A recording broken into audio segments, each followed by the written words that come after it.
আসসালামু আলাইকুম, welcome to Nasima's kitchen. কেমন আছেন সবাই? আজকে একটা ভিন্নভাবে মাছ ফ্রাইয়ের রেসিপি করে দেখাবো। খুবই মজাদার এই মাছ ফ্রাইটা।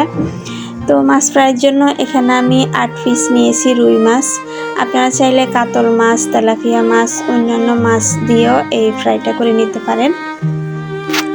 তো মাছটাকে আমি খুব ভালো করে ধুয়ে পানি ঝরিয়ে নিয়েছি। এখন আবার মাছ থেকে যে বাড়তি পানিটা থাকে সেই পানিটা আমি টিস্যু দিয়ে শুকিয়ে নিচ্ছি। খুব ভালো করে পানিটা শুকিয়ে নিতে হবে।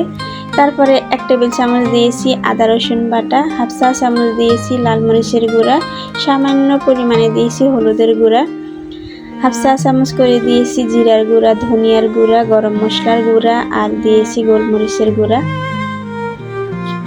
সামান্য পরিমাণে দিব লবণ। যেহেতু আমি এখানে সয়া সস অ্যাড করব সেক্ষেত্রে লবণের পরিমাণটা একটু কমিয়ে দিব। তো 1 টেবিল চামচের মতো দিয়ে দিব সয়া সস, 1 টেবিল চামচের মতো দিব লেবুর রস। এখন খুব ভালো করে মাছটা মেখে নিব। মাছটা মাখা হয়ে গেলে আমি 1 ঘন্টার জন্য রেস্টে রেখে দিব, এতে করে মাছের ভিতরে খুব ভালো করে মশলাটা চলে যায়। ফিরে আসব 1 ঘন্টা পর। ফিরে আসলাম 1 ঘন্টা পরে। একটা ডিম ভেঙে দিয়েছি আর 3 থেকে 4 টেবিল চামচের মতো দিয়ে দিব বেসন।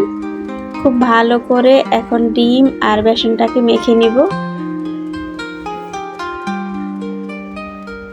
মাখানো হয়ে যাওয়ার পরে আমি এখন ফ্রাই করে নিব। চুলায় আমি ফ্রাই প্যান বসিয়ে পর্যাপ্ত পরিমাণে তেল দিয়েছি। আমি ডুবো তেলে মাছটা ফ্রাই করে নিব, সেই জন্য তেলের পরিমাণটা একটু বেশি করে দিয়েছি। তো তেলটা খুব ভালো করে আমি গরম করে নেওয়ার পরে মাছটা দিয়ে নিয়েছি। এখন আমি চুলার আঁচটা মিডিয়াম টু লোতে রেখে মাছটা ভেজে নিব। তো দেখে বুঝতে পাচ্ছেন এক পাশ ভাজা হয়ে গেছে। এখন আমি উল্টে দিচ্ছি।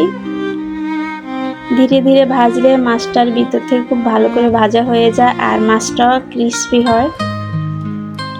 তো এই তো মাছটা ভাজা হয়ে গেছে, এখন আমি তুলে নিচ্ছি। আপনারা বাসায় এভাবে বানিয়ে খাবেন আর আমাকে কমেন্টে জানাবেন কেমন হয়েছে। ভিডিওটা ভালো লাগলে অবশ্যই একটা লাইক কমেন্ট শেয়ার করে দিবেন। আর যারা আমার চ্যানেলটি এখনো সাবস্ক্রাইব করেন নাই প্লিজ আমার চ্যানেলটি সাবস্ক্রাইব করে ফলো দিয়ে আমার পাশে থাকবেন। আল্লাহ হাফেজ।